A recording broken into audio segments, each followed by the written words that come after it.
사사기 11장 1절로 11절의 말씀을 다 같이 찬음성으로 봉독하시겠습니다.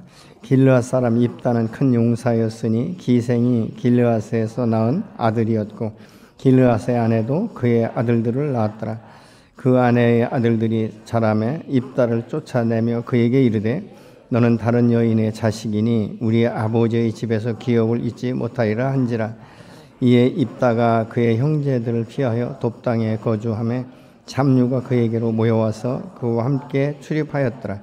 얼마 후에 암몬 자손이 이스라엘을 치료하니라.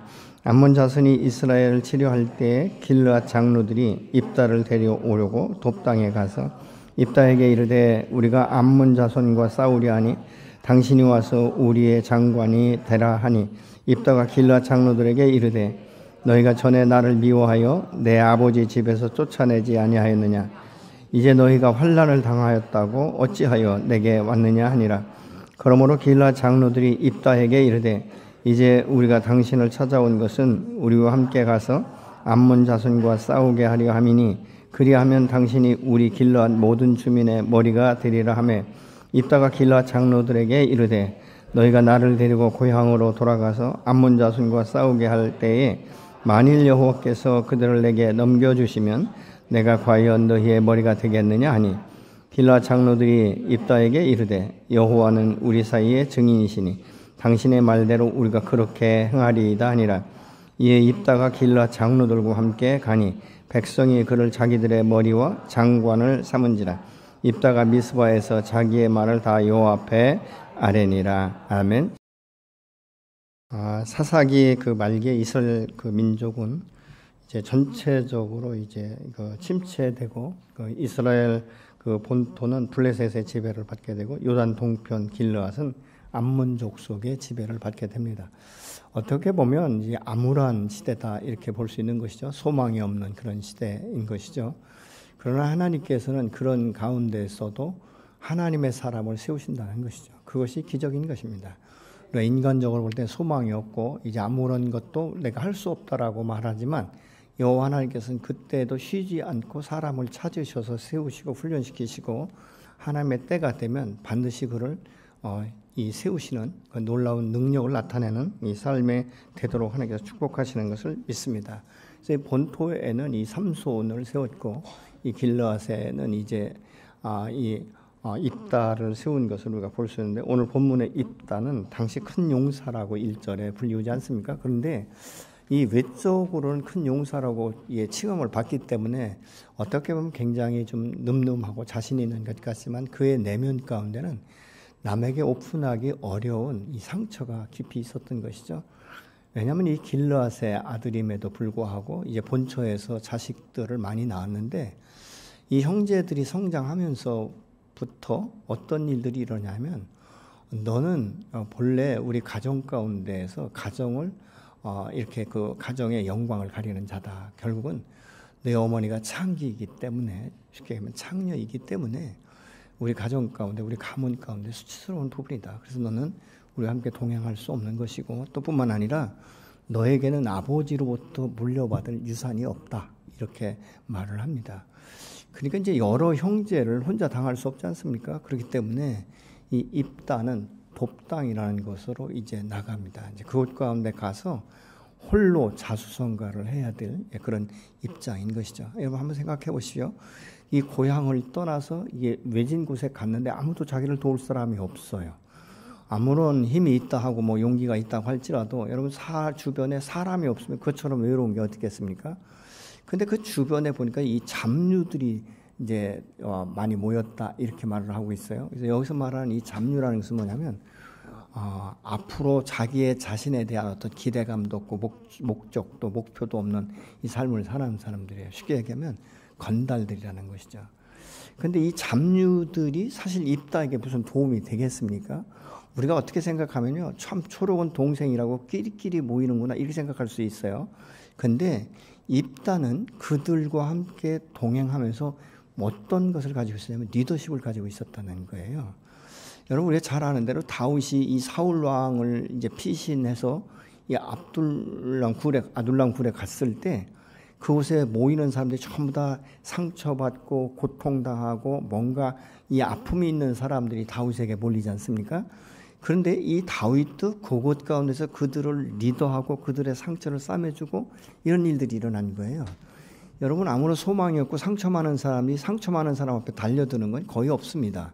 그런데도 불구하고 왜 입다에게 이런 잡류, 이 깡패, 어떻게 말하면 세상 가운데 인정받지 못하는 사람들이 왔을까 우리가 생각해 보면요. 입다는 자기 안에 상처가 있었기 때문에 상처받는 자들의 고통이 무엇인지를 아는 거예요. 그러니까 고통을 아는 사람이 받아줄 수 있는 거예요. 그렇지 않습니까? 근데 이 고통의 문제가 해결되지 않으면요. 자기 안에 있는 이것이요. 계속적으로 분노가 치밀어 올라서 결국 언젠가 폭발하게 되거든요. 그러니까 뭐 대나가나 아무나 이렇게 그 사고 치게 되는 이런 경향이 있는데 이 사람은 입다는 어떻게 이런 그 부분을 평정했을까? 나중에 저희들이 함께 나누겠지만요. 하나님을 의지하는 이 삶을 입다가 살았어요. 그래서 이 입다의 삶 가운데에서는요. 많은 잡류들을 포용할 수 있고 그들을 리더할 수 있는 리더십을 배웠는데 이것은 그가 스스로 찾은 것이 아니라 하나님께서 보이지 않는 손길로 그를 붙들고 계시고 그를 지도하고 계셨다는 사실을 우리가 기억할 수 있어야 되는 것이죠. 여러분, 이 사람들이 다른 말로 표현하면 정말 입다는 정상적인 사람들과 함께 산 것이 아니에요. 나름대로 세상을 향해 굉장히 부정적이고 상처 많고 울퉁불퉁한 사람들이기 때문에 부딪히면 서로 얼마든지 싸움을 일으킬 수 있는 사람들이거든요. 근데 사실 여기에서 입다가 이들을 받을 수 있었던 것이 아까도 말씀드렸지만 그런 것입니다. 상처받았기 때문에 상처가 얼마나 고통스러운지를 알고 그것을 받아들이니까 많은 사람들이 소문이 나다 보니까 좀 더 그런 류의 사람들이 모이는데 이 사람들의 특징이 뭔지 아십니까? 의리가 있고요. 담대함이 있어요. 그래서 다윗도 그곳에 몰렸던 이 아둘람 굴에 모여들었던 이 사람들이 나중에 그 좋은 자기의 그 군사가 되지 않습니까? 이런 것들을 우리가 볼 수 있다는 것이죠. 그래서 이들이 입다에게 이제 모여든 것은 자신을 이해해주면서 품어주고 또 입다의 말을 들을 때 손해보는 것이 별로 없었다는 것이죠. 그래서 우리가 상담사역적으로도 보면요. 333 법칙이라는 게 있어요. 근데 이것이 뭐냐면 나를 멘토해 줄 수 있는 사람이 내 주변에 3명이 있는가. 그리고 내 말을 아주 편안하게 들어줄 수 있는 사람이 한 3명 있는가. 그리고 내가 다른 사람을 상담해 줄 수 있는, 내가 나를 멘토로 삼은 사람들이 3명이 있는가. 그러면요. 이런 사람이 333 이렇게 세 부류의 사람이 있으면 이 사람은 절대 외롭지 않다는 거예요. 절대 고독 속에 빠지지 않고 우울증에 빠지지 않고 자기 어떤 열등의식이나 좌절의식이나 이런 것들이 없다는 거예요. 근데 여러분 어떻습니까? 여러분의 그 속내를 다 드러내놔도 토달지 않고 그랬구나, 아프겠구나, 그렇구나라고 용납해 줄 수 있는 사람이 한 3분 있습니까? 나한테 그렇게 자세하게 설명을 안 하고 나를 받아주지는 않지만 그냥 내가 만나서 편하게 얘기할 수 있는 사람, 내가 생각나는 대로 감정대로 표현해도 잘 받아줄 수 있는 사람이 한 3분 이상 되십니까? 아니면 여러분 주변에 볼 때 참 아픈 사람들, 이 고통당하는 사람들, 자기 문제를 해결하지 못하고 답답한 사람들이 여러분들에게 와서 이렇게 잘 이렇게 이야기할 수 있는, 터놓고 말할 수 있는 사람이 3명 정도 있으십니까? 어떤 분은 그럴 거 한 명도 없어요. 그런 분이 혹시 있을지 모르는데 그럼 굉장히 외롭습니다. 우리가 주님 안에 하나님의 자녀라고 하고 있지만 우리가 하나님과의 관계만으로는 사람이 만족할 수 없는 부분이 너무 많습니다. 왜냐하면 인간은 서로 커뮤니케이션이 돼야 돼요. 대화가 돼야 되는 거예요. 그러니까 우리가 믿음의 공동체 안에 있어서 한 몸이지만 우리가 서로가 서로를 용납하고 받아주고 이런 어떤 끈끈한 관계가 되지 않으면요. 수천 명이 모인다 할지라도 모래알 같은 거예요. 교회가 그래서 사랑이 없다라는 말이 나오기 시작한다는 것이죠. 여러분, 이 교회는 믿음의 공동체예요. 서로 나눌 수 있는 것이고 받아줄 수 있는 것이고 그래야 되지 않겠습니까? 용납과 이해가 있어야 되는 것이고 그렇잖아요. 근데 여러분, 이 몸이 말이죠. 우리의 육체의 몸이 각자 다 다르게 생각해 보세요. 손 따로, 다리 따로, 발가락 따로, 얼굴 따로, 눈 따로, 귀 따로.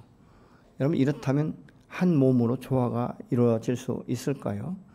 여러분, 우리가 평소에는요, 다 보고 듣고 숨쉬고 냄새 맡고 감각이 살아있고 말할 수 있고 걸을 수 있고, 여러분, 이것이 다 당연한 것처럼 생각을 해요. 근데 아픈 부분이 있는 사람은요, 장애가 있는 사람은요, 그 장애의 그 부분은 굉장히 자기에게 고통스러운 것입니다. 근데 이것을 우리가 어떻게 극복하느냐가 굉장히 문제인 것이죠. 입다가 상처만 끌어안고 참 내가 왜 태어나고 싶어서 내가 창녀 몸에서 태어났나? 이렇게 원망만 했다면요, 입다는 큰 용사로 살아갈 수 없었을 거예요. 근데 이것을 해소할 수 있었던 것이 무엇인가? 하나님께 위탁했다는 것입니다. 그래서 이 입다를 하나님께서 세우기 시작한 것이죠. 사실은 입다의 형제들이요, 평소에는요, 입다 찾아올 생각도 하지 않았어요. 어쩌면 입다가 눈에 보이지 않아서 시원했을지도 모릅니다. 또 반대로 입다도 자기 고향에 찾아가고 싶은 마음이 없었어요. 왜냐하면 너무나 거절을 당하고 완전히 그냥 내쳐진 신세이기 때문에 찾아가 봐야 별 수 없다는 이 생각에 찾아갈 생각조차도 하지 않았던 것이죠. 아마 평소에는요, 입다의 이 형제들이요, 굉장히 자기들이 지혜롭고 모든 문제를 해결할 수 있었고 스스로 아주 잘 산다는 이런 생각들을 가지고 있었는지 몰라요. 근데 막상 암몬 이 족속이 길르앗을 완전히 진멸하려고 하니까, 이때 당시에 뭐냐면 압제가 있기 때문에 사실은 세금을 내긴 했거든요. 근데 세금을 더 올려달라는 것이 아니라 이 길르앗 사람들을 아예 그냥 내쫓아버리려고 한 거예요. 그러다 보니까 자기들의 모든 것들이 다 사라질 이런 위기에 있지 않습니까? 근데 보니까 다른 것들은 평소에는 지혜가 있는 줄 알고 용맹스러운 줄 알았는데, 전쟁이 막상 일어나려고 하다 보니까 이 전쟁을 감당할 수 있는 용사가 하나도 없던 거예요. 근데 간간히 들리는 소리가 이 돕당이라는 곳에 우리가 내쫓은 창녀에게서 출산한 그 입다가 있는데, 그 주변 사람들이 그를 일컬어서 큰 용사라고 한다는 소문을 간간히 들은 거죠. 그러니까 어떻게 합니까? 위기가 되니까 과거에 자기들이 어떻게 그 사람을 대했는지 이거 생각 없어요. 현재 문제만 해결되면 된다는 것 때문에 과거에 내가 대한 것을 다 잊어버리고 지금 이 입다를 찾아가서 당신이 와야 우리가 이 암몬과의 전쟁에서 이길 수 있다. 그러니까 와서 우리와 함께 가자. 그리고 가서 싸워서 당신을 우리가 우리의 그 머리로 생각하겠다. 이렇게 이제 이야기하는 것이죠. 근데 여러분 한번 생각해 보세요. 내가 한번 버림받았는데 이 사람들이 나를 이용하지 않을까, 이런 생각 안 들겠어요? 너네는 지금 필요하니까 나한테 온 거지만 이 일이 딱 끝나고 나면 너들이 나를 어떻게 대할지는 그거 장담 못해. 그렇기 때문에 나 더 이상 상처받고 싶지 않아. 그래서 딱 끊어버릴 수도 있잖아요. 그런데 이 6절에 보니까 그에게 와서 말을 하는 것이죠. 우리의 지휘관이 되어 주십시오. 그래야 우리가 암몬 자손을 칠 수 있습니다. 이길 수 있습니다. 이런 이야기를 해요. 근데 이 머리가 되어 달라는 이야기는 이 본문에만 나온 것이 아니라 사사기 10장 18절을 같이 보시면, 길르앗 백성과 방백들이 서로 이르되 누가 먼저 나가서 암몬 자손과 싸움을 시작하랴. 그가 길르앗 모든 주민의 머리가 되리라 하니라. 이렇게 말했는데도 나가서 싸울 수 있는 머리가 될 만한 사람이 아무도 없었던 거예요. 그러니까 어쨌거나 우리가 망하는 것보다는 그래도 이 입다를 우리의 머리로 세워서라도 암몬 족속과의 전쟁 가운데 이긴다면 우리 길르앗은 이곳 가운데서 계속적으로 살아갈 수 있지 않겠느냐, 이런 이제 속셈이 있기 때문에 지금 입다를 찾아오게 된 것입니다. 그러니까 원래 계획과 달리 입다에게 지휘관이 되어 달라는 이 요청은 그들이 볼 때 아버지 집에서 쫓겨난 입다에게 머리가 될 자격이 없었지만 그의 군사적인 능력과 이 큰 용맹스러운 용사로 이름난 것들이 우리가 망하는 것보다는 낫지 않겠느냐. 그래서 지금 와서 이야기하는 것이죠. 입다는 이들의 제안을 바로 받아들이지 않습니다. 7절에 보니까 입다가 길르앗 장로들에게 이르되 너희가 전에 나를 미워하여 내 아버지 집에서 쫓아내지 아니하였느냐. 이제 너희가 환난을 당하였다고 어째서 내게 왔느냐. 참 이건 누구든지 할 수 있는 이야기 아니겠습니까? 언제는 쫓아내고 언제는 필요하냐? 이렇게 이제 지금 반문하고 있는 것이죠. 그러니까 입다가 이렇게 말하는 것은 지금까지 한 번도 연락이 없었고 교제한 적도 없고 나를 과거에 쫓아낸 기억밖에는 없는데 이제 뭐 너가 필요하다고 와서 이렇게 나에게 요구하느냐, 이렇게 지금 반문하는 것이죠. 그러니까 입다는 한 번도 아까도 얘기했지만 고향에 다 돌아갈 생각도 안 했어요. 왜냐면 여기서 살만했거든요. 그렇지 않습니까? 인정받고 큰 용사라고 존중받는 이런 삶을 사는 것이죠. 그러면 굳이 내가 전쟁터에 나가서 생명 걸고 싸울 필요가 없다라고 안 간다라고 말할 수도 있는 거예요.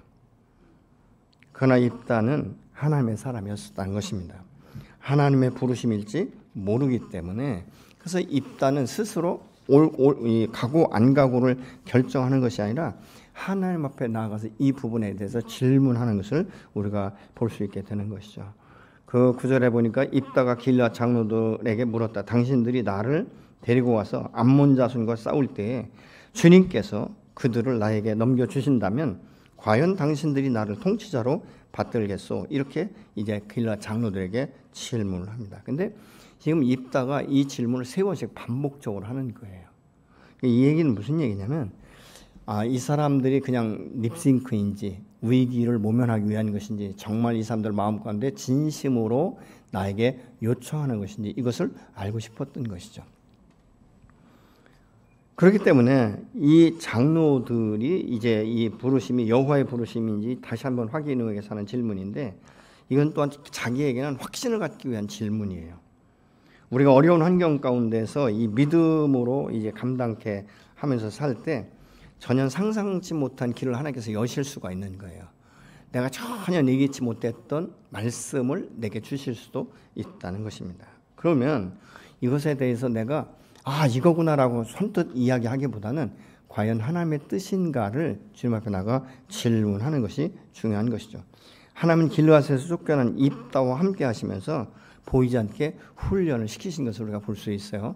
성경에도 보면 이런 훈련들이 많지 않습니까? 예를 들어서 요셉 같은 경우는 17세에 꿈을 꿨는데 꿈을 꾼 것이 오히려 이 요셉을 너무 힘들게 하지 않습니까? 그래서 아주 인생의 가장 밑바닥인 이 노예로 전락을 하고 그것도 모자라서 감옥으로 가는 이런 신세면 여러분 어떻게 생각하시겠습니까? 하나님 해도 너무하십니다. 이렇게 말하기가 쉽지 않습니까? 그러나 요셉은 한 번도 그런 적이 없어요. 그리고 나서 하나님께서 이 요셉을 이제 세우시지 않습니까? 이 최고의 총리로 세우시는데 요셉은 그 낮은 데로 내려가 본 경험이 있기 때문에 가난한 자들의 심령이 무엇인지를 알아요. 그리고 그들을 품을 수 있었던 것이에요. 그러니까 그 마음과 이 용납의 폭이 넓어진 것이죠. 그래서 대대로 왕은 바뀌어도 최고의 총리였던 요셉은 그 지위를 내려놓지 않는 이런 그 부분들을 우리가 성경에서 보면 알 수 있습니다. 여러분 우리가 모세도 마찬가지죠. 모세를 부르실 때 하나님께서 왕궁에서 부르셨으면요, 아마 이 모세는 의기충천했을 거예요. 누구든지 나와, 내가 다 이길 수 있어, 막 이러면서 자기 힘과 능력과 어떤 경험과 지식과 자기 밑에 있는 사람들을 통해서 이 일을 하려고 했을 거예요. 근데 그곳에서 부르지 않고 광야에서 40년을 훈련을 시키잖아요. 여러분 40년 동안 뭘 내려놓겠어요? 내가 왕자로서의 권위가 필요 없구나. 이 신분과 권위가 아무런 필요가 없구나. 이 광야에서 내가 아무도 의지할 수 없고, 그러면서 이제 자기의 신세에 대해서 많은 한탄들을 했겠죠. 근데 어느 날 여호와께서 부르시지 않습니까? 그러니까 가장 낮을 때에, 자기의 인생에 어떻게 보면 막장과 같은 그때에 여호와께서 부르시는 거예요. 야 모세야, 너는 내가 그동안 400여 년간 이스라엘 백성들이 애굽에서 신음하는 소리를 내가 들었고 그들의 고통을 내가 보았고 그들의 간구를 내가 들었다라고 말씀하시면서 너는 이들의 지도자가 되라고 할 때 모세가 첫 번째로 뭐라고 하니까 나는 아닙니다라고 말하는 것이죠. 자기를 생각한 거예요. 그러면서 계속적으로 하나님께서 말씀하시니까 마지막엔 뭐라고 하니까 나는 입술이 뻣뻣해서 말할 수 없고 나는 아무것도 할 수 없습니다. 이렇게 말하지 않습니까? 이런 그 부분을 우리가 볼 수 있는 것이죠. 여러분 그렇기 때문에 우리의 현재 환경과 이 역경에 여러분 묶이지 마세요. 이 환경과 이 역경은 나를 다시 회복시키시면서 하나님 되심을 인정하고 하나님의 영광을 드러낼 수 있는 용사로 세우실 수 있는 기회가 될 수도 있다는 것을 기억하시기 바랍니다. 입다는 길앗 장로들의 제의를 받아들이면서 이 계약의 정인으로 여호와 하나님을 중간에 세우는 것을 우리가 볼 수 있죠. 10절에 길앗 장로들이 입다에게 이르되 여호와는 우리 사이의 증인이시니 당신의 말대로 우리가 그렇게 행하리이다 아니라. 여러분 이런 것들을 우리가 어떻게 보면 막 그 계약서로 쓸 수 있고 막 도장을 찍을 수 있지만 여러분 이 도장 찍고 계약서는요 어떻게 보면 한낱 이 종이 쪽지에 불과할 수 있는 거예요. 아니라고 하면 뭐 대책이 있습니까? 그런데 여호와가 증인이시다. 이것은요 하나님 앞에서 서로 증거를 댄 것이기 때문에 하나님을 조금이라도 두려워하는 사람들은 하나님의 증인 되심을 약속했기 때문에 이것은 반드시 지켜야 될 약속이 된 것입니다. 그렇기 때문에 이 입다가 가지 않습니까? 근데 암몬 사람들과 싸우기 위해서 떠나면서 자신의 이 결정에 대해서요 하나님 앞에 세세하게 말씀을 드렸다라고 11절은 말합니다. 이에 입다가 길라 장로들과 함께 가니 백성이 그를 자기들의 머리와 장관으로 삼은지라. 입다가 미스바에서 자기의 말을 다 여호와 앞에 아뢰니라. 아멘. 여호와 앞에 다 세세히 말씀을 드렸다는 거예요. 여차저차해서 하나님 내가 여기까지 왔습니다. 이 전쟁은 내게 달려 있는 것이 아니라 여호와의 손에 달려 있습니다. 이러면서 이제 이야기를 했다는 것입니다. 여러분 입다가 길르앗을 길르앗 형제들을 위해서 떠날 때 그 마음은 말로 표현할 수 없었을 거예요. 그 땅에 다시 들어갈 때 그 아픔이 새록새록 생각이 나지 않았겠어요? 내가 어렸을 적에, 내가 젊은 날에 이들이 나를 어떻게 학대하고 나를 내쫓았는지. 그 땅에 오는 게 물론 감에도 새롭지만 자기의 마음이 참 여러 갈래로 나누어질 수도 있는 것이죠. 그럼에도 불구하고 이 모든 것들을 하나님 앞에 위탁하는 이런 믿음이 있었기 때문에 이 입다가 그것 가운데 당당하게 들어간 것이죠. 길르앗에 돌아온 입다는요 전쟁부터 일으킨 것이 아니에요. 큰 용사다 그러니까 무슨 골리앗처럼 싸움꾼처럼 이렇게 한 게 아니에요. 입다는 먼저 암몬 왕에게 사신을 보냅니다. 근데 이 암몬 왕에게 사신을 보냈는데요. 입다가 너 나하고 싸울래 안 싸울래 이것이 아니에요. 이스라엘의 역사와 암몬과 이 이스라엘의 관계에 대해서 설명하기 시작하는 거예요. 그러면서 말을 합니다. 300년 동안 잠잠하던 너희가 왜 이때에 이제서 우리를 이 땅 가운데 내쫓으려고 하냐? 그 이유가 뭐냐? 그러면서 역사를 이야기하는 거예요. 그러니까 입다는요, 사실 어떻게 보면 이 창녀의 몸에서 출생했다고 해서 무식하고 마음에 상처받았다고 해서 함부로 산 것이 아니에요. 하나님을 알아가기 시작했다는 거죠. 이스라엘의 역사를 알아갔다는 거예요. 여러분 이게 참 중요한 것입니다. 내가 지금 어떤 환경에 있든지 내가 믿는 하나님은 어떤 분인지 그리고 내가 하나님을 얼마나 신뢰하는지 이런 그 부분들을 우리가 알 수 있어야 되는 것이죠. 여러분 그래서 우리가 하나님의 은혜를 기억한다는 것은요. 우리가 예수 믿고 구원받았다고 해서 모두가 되는 것이 아니에요. 내 삶에 이 은혜의 역사가 일어나지 않는 것은요. 그 이유가 뭔지 아십니까? 예수님이 내 안에 없어서가 아니에요. 예수님 안에 내가 거하지 않는 것, 이것이 문제예요. 여러분 우리가 잘 아는데 요한복음 15장에 포도나무 위에서 뭐라고 말합니까? 너희가 내 안에 거하고 내 말이 너희 안에 거하면 무엇인지 원하는 대로 구하라. 그리하면 이루리라고 말씀하고 있어요. 포도나무는 절로 과실을 스스로 맺을 수 없어요. 줄기에 반드시 붙어 있어야 되는 거예요. 여러분 우리가 왜 이 신앙생활에서 자꾸 에너지가 고갈되고 영적으로 침체되고 다운되는지 아십니까? 내가 주님 안에 거하고 있다는 사실을 자꾸 잊어버리기 때문에 그런 거예요. 내 안에서 역사하시는 분이 어떤 분인가, 나의 참 주인이 누구인가를 우리가 알아야 되는 거예요. 여러분 우리는 예수 그리스도 안에서 거듭날 때 옛사람은 죽어버린 거예요. 새 사람이 되지 않았습니까? 그러면 우리가 새로운 정서를 가지고 새롭게 알아가기 원하는 이런 마음이 있어야 되잖아요. 여러분 우리가 아이들도요 뭔가 새로운 것을 발견하고 하면요 끝까지 파고 들어가는 거 볼 수 있잖아요. 여러분 우리가 예수 안에서 거듭난 사람은 하나님이 어떤 분인지 먼저 알아야 돼요. 예수님이 어떤 분인지, 내가 누구인지, 그리고 나와 관계가 어떤 것인지를 여러분 구체적으로 알아야 돼요. 또 두루뭉술하게 아니까 이상한 일들이 자꾸 일어나는 거예요. 여러분 이게 정확하지 않으니까 무슨 어머니 하나님이 있느니 엉뚱한 소리 하고 있는 거예요. 저는 어머니 하나님 소리 처음 들었어요. 근데 그 사람들이 전도하러 다닌다니까요. 여러분 우리가 예수 믿는 것은 그냥 두루뭉술한 게 아니에요. 우리가 은혜 안에 사는데 은혜를 내가 누리지 못하는 이유 중에 뭔지 아십니까? 내가 그 안에 거한다는 사실을 내가 확신하지 못하기 때문에 그런 거예요. 여호와 앞에 내 삶을 위탁하는 것이 어느 정도인지 아십니까? 믿음의 분량만큼밖에 안 되는 거예요. 여러분 하나님을 얼마나 의탁하십니까? 얼마나 의지하십니까? 여러분, 여러분의 속 이야기를 이야기하는 것들이 아까도 얘기했지만 내가 신뢰가 되지 않으면 그 사람에게 내 이 어렸을 적의 과거를 다 오픈하지 못합니다. 그렇지 않습니까, 여러분? 여러분, 이 어떤 부분들은요, 부부간에도 오픈하지 못하는 경우가 굉장히 많습니다. 그렇지 않습니까? 근데 오픈할 수 있다는 것. 여러분, 우리가 주님 안에서 어떤 사람들은요, 주님 안에서조차도 자기를 오픈하지 못하는 경우가 굉장히 많습니다. 그래서 갇혀 사는 거예요.